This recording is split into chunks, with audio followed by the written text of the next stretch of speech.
Lo que no se dice, el poder del silencio, la pausa y la respiración, porque a veces lo que no se dice también cuenta.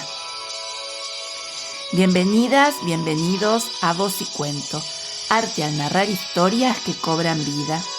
Un espacio donde exploraremos el arte de narrar, de conectar, de emocionar. Yo soy Emilce Brusa y hoy vamos a hablar de algo que muchas veces pasa desapercibido, pero que tiene un poder enorme. Hoy vamos a hablar del silencio, de la pausa, de la respiración. En narración no todo es lo que se dice. A veces lo más potente es lo que no se dice. El silencio puede ser un gesto narrativo. La pausa, un recurso que intensifica el relato. Y la respiración, una forma de transmitir humanidad. Y es que el relato, como la música, necesita aire, necesita ritmo, contraste, y necesita espacios vacíos para que la emoción respire. A mí me gusta llamar a esto la partitura del cuento. Hoy te comparto 4 claves para incorporar estos elementos invisibles que también cuentan.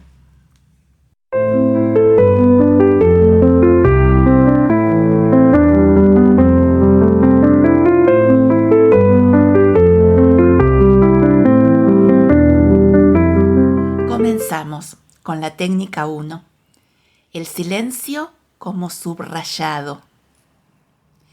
El silencio puede remarcar una emoción, una atención o una revelación. Por ejemplo, ella lo miró y no dijo nada. Ese nada lo dice todo, ¿verdad? Bueno, hay que marcar en el texto esto que queremos significar, o valga la redundancia, remarcar esa emoción, la tensión o la revelación de lo que estamos diciendo.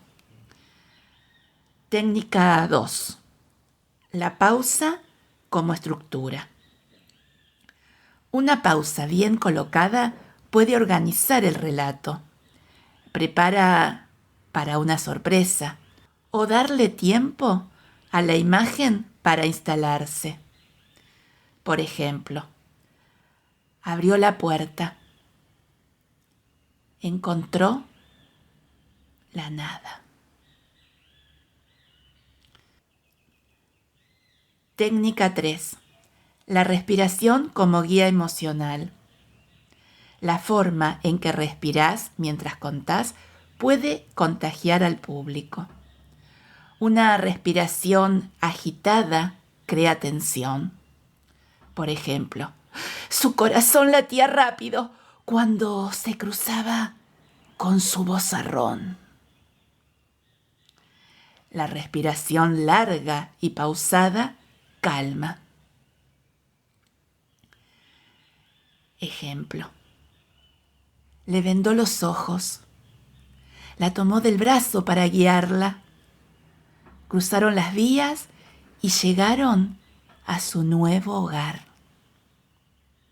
No olvides que tu cuerpo es parte del relato. A veces un movimiento, un gesto, también cuentan. No te olvides de eso, que vos sos el medio para llevar esa historia a tu audiencia. Técnica 4. La ausencia como presencia. Lo que decidís no decir también narra. Por ejemplo, podés hacer un gesto en lugar de hablar, o usar la mirada, o simplemente callar. A veces, el mejor impacto está en lo que se omite, en lo que el público completa por sí mismo, y eso genera mucha conexión. Contar no es llenar de palabras, es crear espacios para que el otro imagine, para que sienta, para que pueda participar de tu relato, de tu cuento, de tu historia. La próxima vez que cuentes, escucha tu propio silencio. Usalo, jugalo, porque a veces una pausa puede decir más que un párrafo entero.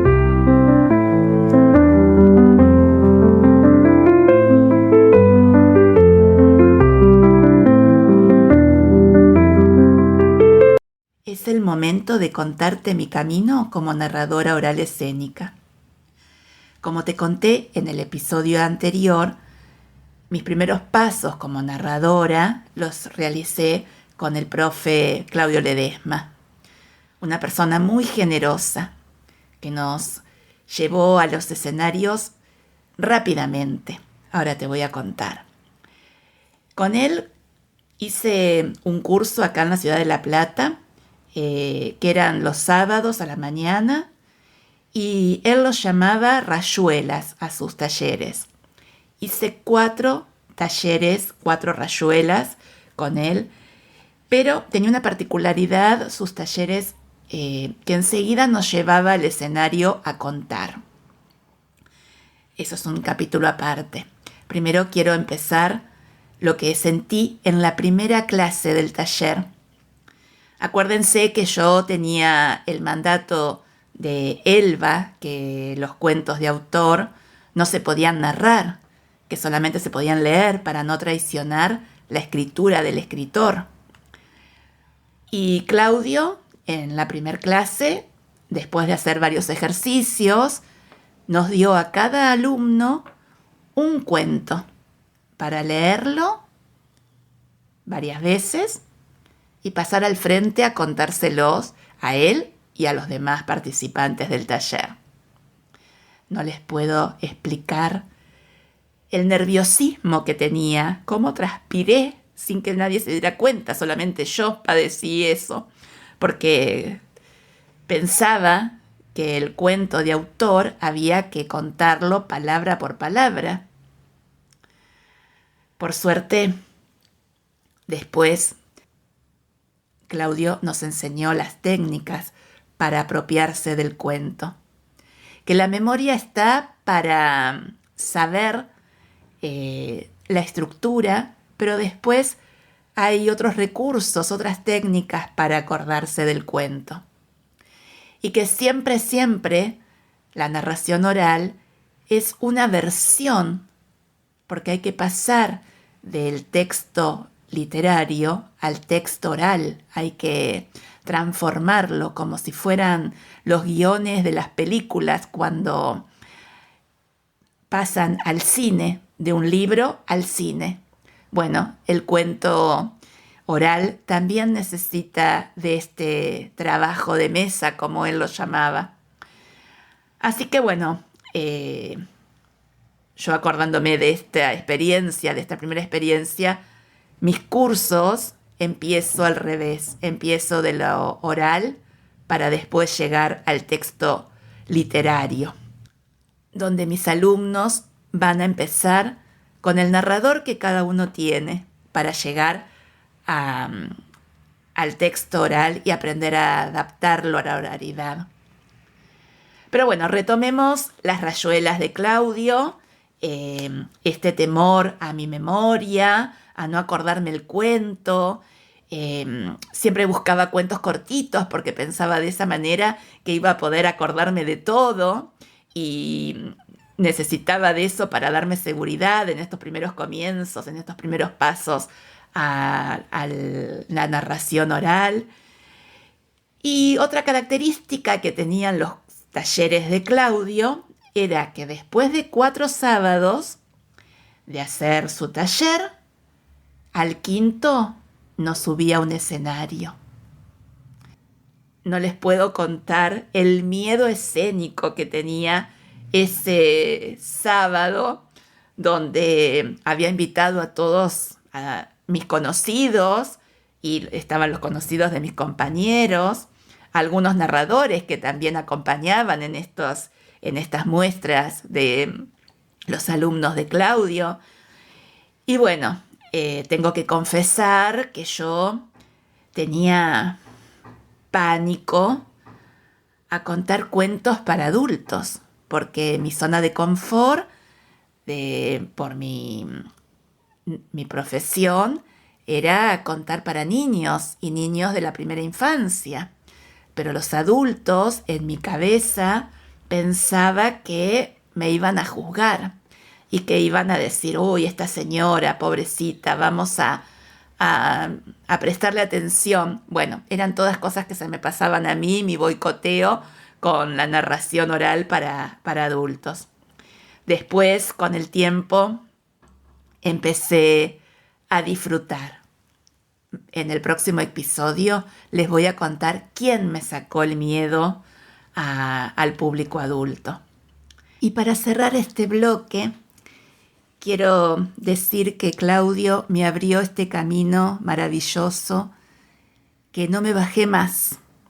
Fue un camino de ida que me llevó a vivir muchas experiencias increíbles.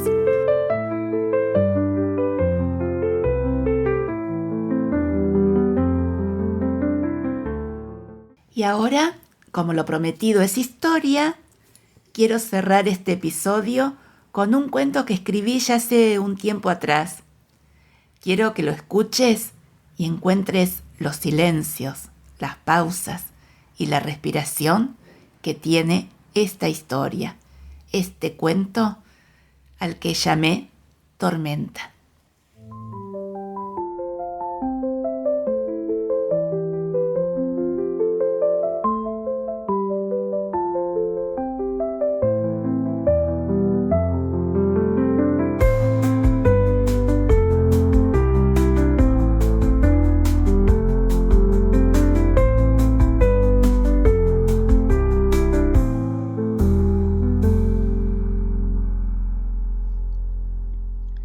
Primero se oscureció el día, luego una luz blanca iluminó el cielo.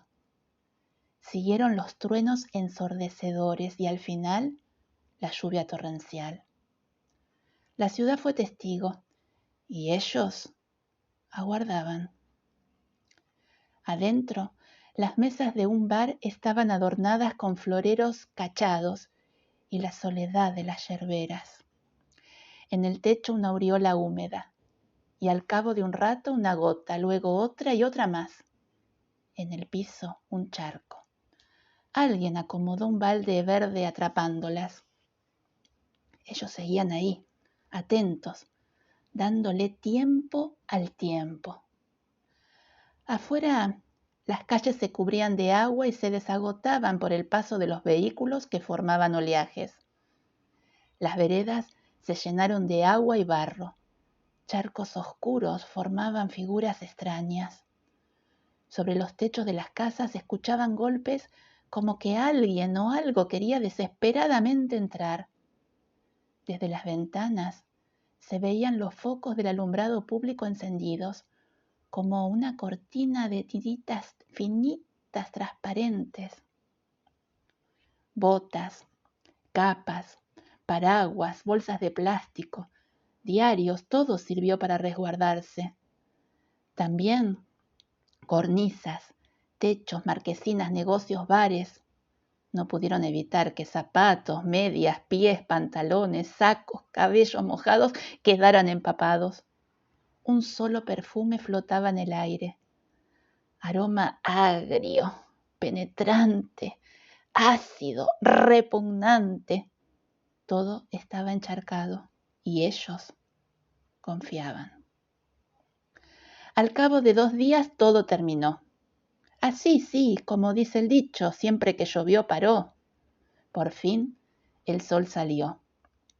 Y ellos, los que estuvieron atentos, los que daban tiempo, los que aguardaban, ellos, los miserables mosquitos, salieron hambrientos a hacer lo que tenían que hacer.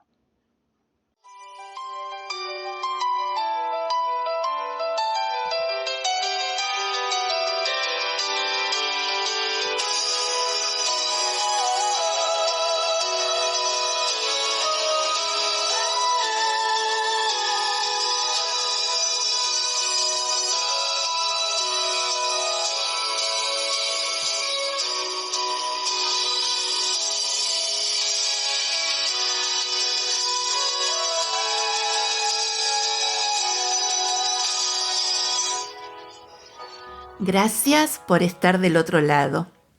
Esto fue Voz y Cuento, arte al narrar historias que cobran vida.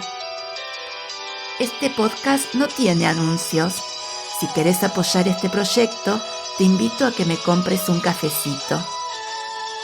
Y si querés aprender a contar cuentos, entra a www.vozycuento.com y date una vuelta por la escuela de narración oral, para encontrar todos mis cursos. También podés seguirme en Instagram, @emilcebrusa. Nos encontramos la semana que viene en el próximo episodio, donde seguiremos explorando este maravilloso universo de contar historias. Hasta entonces, recordá contar con arte, incluso en el silencio. Te mando un abrazo.